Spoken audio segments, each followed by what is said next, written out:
Bien, ¿cuál de los siguientes métodos anticonceptivos posee las siguientes características? A ver, es disponible y gratuito.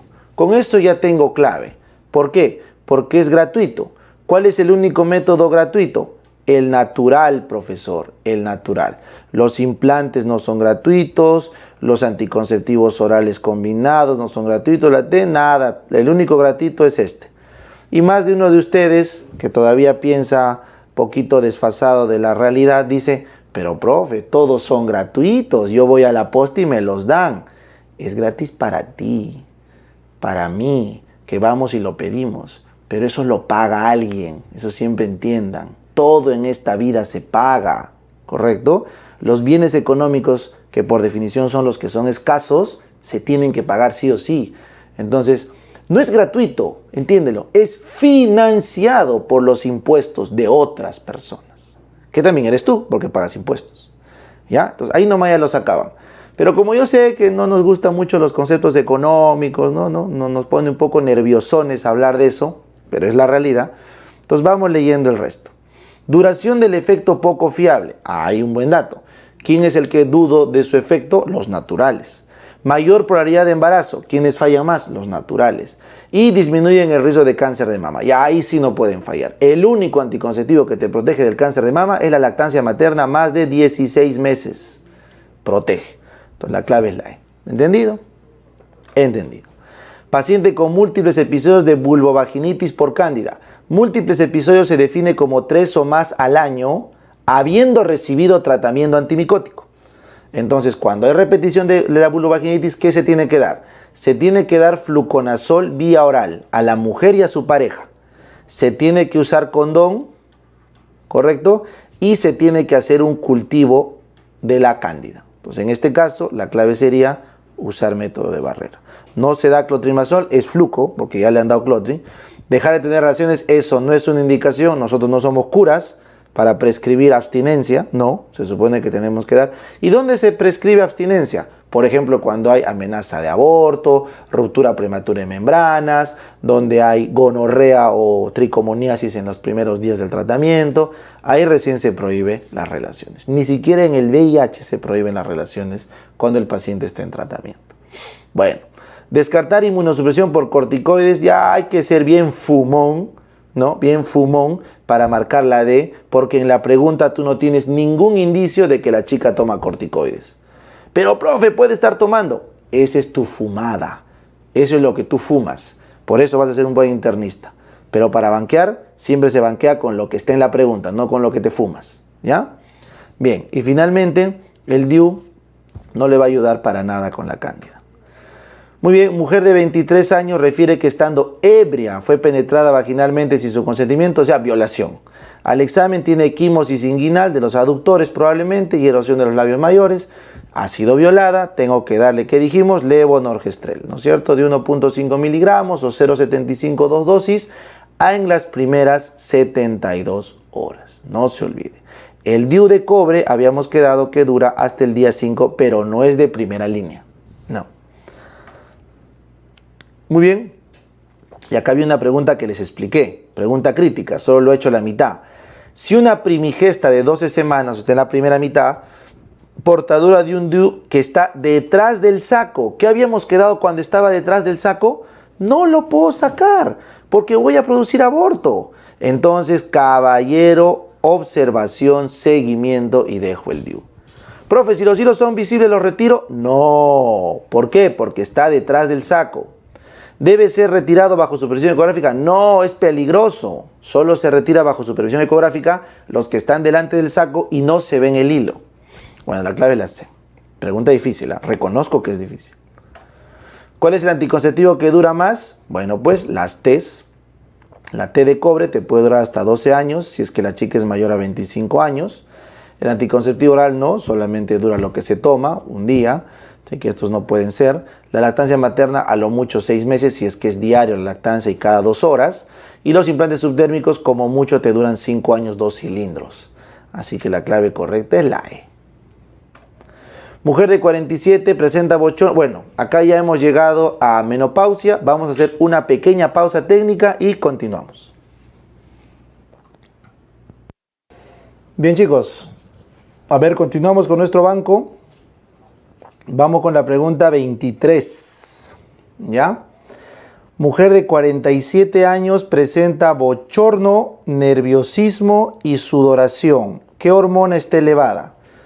Entonces ustedes recuerden, cuando estamos entre los 40 y 55 años, podrían considerarse todo el periodo extremo de la transición menopáusica hasta la menopausia.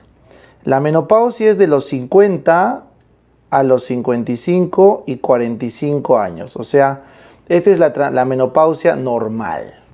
Si pasamos de 55 años en tener la menopausia, se llama menopausia tardía, y de los 45 hasta los 40, eso es la menopausia temprana.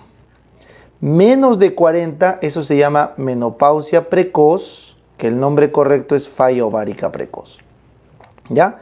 Entonces, si me preguntan qué hormona está elevada, recuerden que desde el inicio de la transición menopáusica caen los estrógenos, el estradiol, y la que sube es la FSH, ¿correcto? Entonces, ¿qué hormona está elevada? Estrógenos no, porque cae estrógenos no es porque te están preguntando la elevada, pues, ¿no es cierto? Progesterona no es, porque la progesterona tiene que ver con la gestación, tirotropina no, corticotropina. Entonces, la que queda por descarte es la LH. Entonces, no olviden que así como sube la LH, la FSH también sube la LH. Solo que la LH tiene una correlación más estrecha con la caída de estrógeno.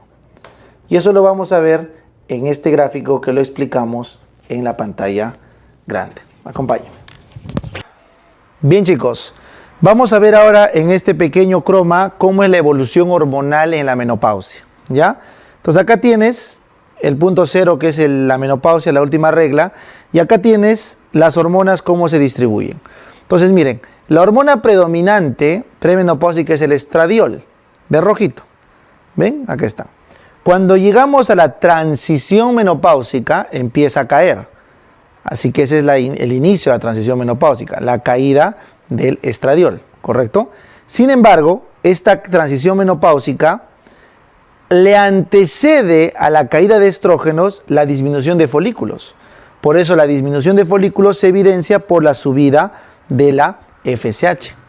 Entonces, si somos concretamente objetivos, el inicio de la caída de los folículos se evidencia por la subida de la FSH. Entonces, por eso de la menopausia hacia atrás tenemos la transición menopáusica temprana, cuando empieza a aumentar la FSH, y la transición menopáusica tardía, que es cuando empieza a caer los estrógenos. Y es porque cuando empiezan a caer los estrógenos, recién aparecen los bochornos. ¿Entendieron? Ya está.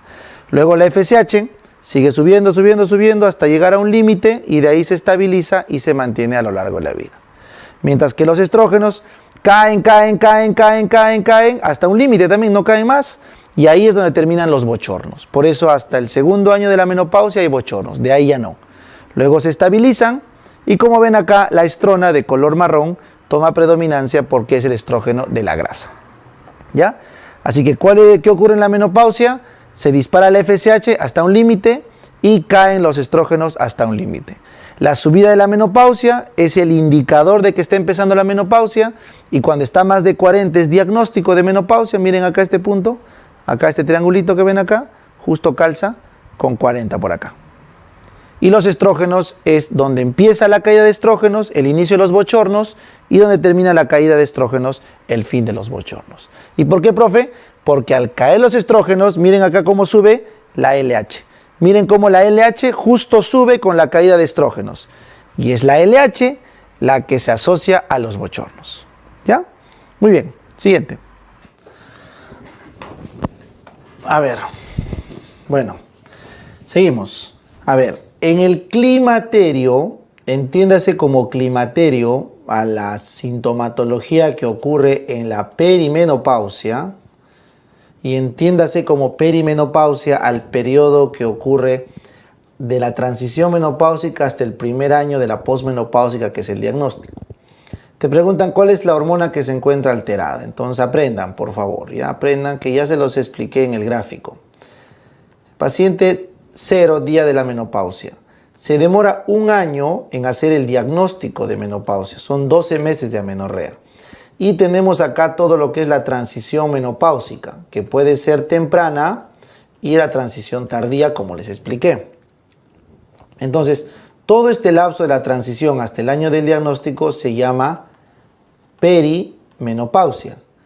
Y los signos y síntomas de la perimenopausia se llama climaterio. ¿Ya? Entonces, como les mostré en el gráfico, ¿cuál es la hormona que está alterada? El estradiol está cayendo, la FSH está subiendo, la LH está subiendo y estos no tienen nada que ver.